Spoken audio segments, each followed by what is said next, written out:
Airlangga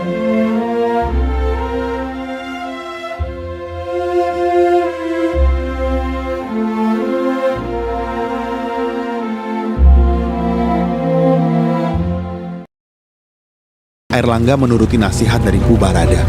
Wilayah Kahuripan di sebelah timur yang bernama Jenggala diberikan kepada anak pertamanya, Mapanji Garasakan. Wilayahnya meliputi Surabaya sampai Pasuruan. Sedangkan Sri Samarawijaya mendapatkan wilayah Kediri yang daerahnya meliputi Kediri dan Madiun. Hancurkan Kediri! Cukup! Apakah teman-teman pernah mendengar nama kerajaan Kediri? Lalu, apakah kalian tahu di mana letak kerajaan Kediri? Pasti kalian akan langsung berpikir bahwa kerajaan Kediri adalah kerajaan yang terletak di Kediri. Hal tersebut benar. Namun, awalnya bukan sebutan kota Kediri, tetapi dikenal sebagai kota Daha. Menarik bukan? Nah, di sini saya akan menemani kalian dalam menjelajahi sejarah kerajaan Kediri. Sebelumnya, perkenalkan saya Andika Febrian, mewakili kelompok 2 yang terdiri atas Cynthia, Indah Nur Aini, Nabika Laila Nadine, dan Talita Angelin Christian. Disimak baik-baik ya videonya, karena di akhir akan ada pertanyaan berhadiah loh. Dahulu kala, sebelum dirinya kerajaan Kediri, terdapat kerajaan Kahuripan yang dipimpin oleh Raja Airlangga. Menjelang akhir pemerintahannya, putranya yang bernama Sri Samarawijaya dan Mapanji Garasakan saling memperebutkan tahtanya. Akhirnya, Raja Airlangga memerintahkan Mpu Barada untuk membagi kekuasaannya menjadi 2, yakni Jenggala dan Panjalu.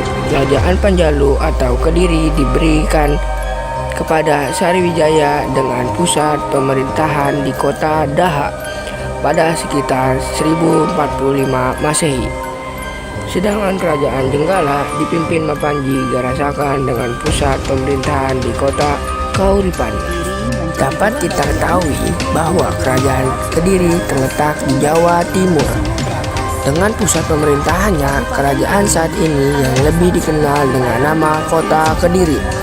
Sebelum berada di Daha, pusat kerajaan Kediri berada di wilayah Kahuripan. Peperangan antara Panjalu dan Jenggala yang sudah dijelaskan di atas selama 60 tahun berlalu.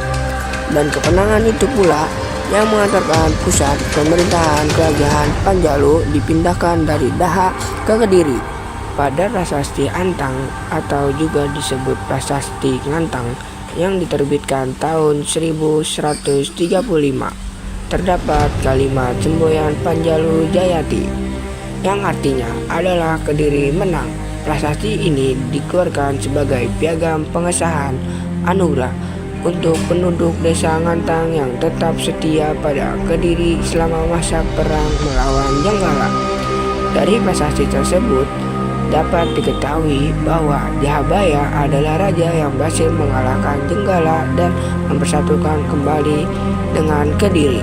Kemenangan Jahabaya atas Jenggala disimbolkan sebagai kemenangan Pandawa atas Korawa dengan kekawinan Baratayuda yang digubah oleh Empu Sedah dan Empu Panuluh tahun 1157. Selama memerintah, raja yang memiliki gelar Sri Maharaja Sri Sarweswara Tri Wikramatara Andita Sringgalacana Jikjaya Untunggadewa ini dikenal sangat kejam. Prabu Kertajaya sering mengklaim bahwa dirinya adalah dewa yang bebas berhendak sesuka hati. Ia bahkan mewajibkan rakyatnya, maksud para Brahmana, untuk menyembahnya. Para pendeta Hindu dan Buddha pun menolak pemerintah raja itu karena sepanjang sejarahnya tidak ada Brahmana yang menyembah raja. Raja Kertajaya pun tidak ragu untuk menyiksa para Brahmana yang menolak untuk menyembahnya. Ia juga mengatakan bahwa hanya Dewa Siwa yang bisa mengalahkannya. Hal itu dibuktikan dengan duduk di atas tombak, berdiri tanpa jatuh ataupun terluka. Para pendeta Hindu dan Buddha yang menolak untuk menyembahnya memilih melarikan diri ke Tumapel guna mencari perlindungan dari Ken Arok saat Ken Arok adalah penguasa Tumapel yang berniat untuk melepaskan diri dari kerajaan Kediri. Tidak lama setelahnya, para Brahmana merestui Ken Arok sebagai Raja Tumapel yang kekuasaannya terpisah dari pengaruh kerajaan Kediri dan segera memimpin pasukannya yang didukung oleh para Brahmana untuk bergerak menyerang Kediri. Dilihat dari kondisi ekonomi, masyarakat kerajaan Kediri memiliki mata pencarian sebagai pedagang dan petani. Hasil pertaniannya berupa beras yang sudah menjadi sumber pangan utama. Pada saat itu, alat tukar atau alat pembayarannya adalah uang yang dibuat dari bahan dasar emas. Kehidupan politik di kerajaan Kediri diawali dengan perang saudara antara Mapanji Garasakan dan Sri Samarawijaya. Rupanya, upaya Raja Airlangga membagi kerajaan tidak membawa penyelesaian. Perang saudara berlangsung selama 6 tahun, hingga akhirnya dimenangkan oleh kerajaan Panjalu atau Kediri. Di bawah kekuasaannya, wilayah kekuasaan Kediri sangat luas yang didukung dengan armada laut yang kuat. Pemerintahan yang dipimpin oleh Sri Jayabaya pun sudah teratur. Sementara hukum dilakukan secara tegas dan adil. Dengan masa berdiri yang tergolong singkat, yakni tidak sampai 2 abad, diperkirakan tidak banyak perubahan terjadi di kerajaan Kediri, terutama di bidang struktur pemerintahan. Buktinya terdapat pada prasasti-prasasti peninggalan kerajaan yang masih menyebut jabatan-jabatan yang sudah dikenal pada periode sebelumnya. Jabatan yang dimaksud seperti Rakyat, Mantri, Rino sebagai orang kedua sesudah raja. 1. Prasasti Siraketing. Prasasti Siraketing diduga dibangun pada sekitar tahun 1126 Saka atau 1204 Masehi. Prasasti ini ditulis di atas sebuah batu dengan ukuran persegi panjang dan tulisan aksara Jawa kuno yang menceritakan tentang kisah Sri Jayawarsa di Jaya Prabu. Selanjutnya ada prasasti Ngatang yang diperkirakan dibangun pada 1194 Masehi. Prasasti ini merupakan status dari desa Ngatang yang menjadi daerah pendidikan atau bebas pajak tanah yang diberikan oleh Raja Jayabaya. Kitab Samaradahana ditulis pada era Raja Kameswari oleh Empu Darmaja yang terkenal dengan cerita rakyat berjudul Cerita Panji. Isi kitab ini menceritakan tentang Samara dan Rati yang menggoda Dewa Siwa yang sedang bertapa.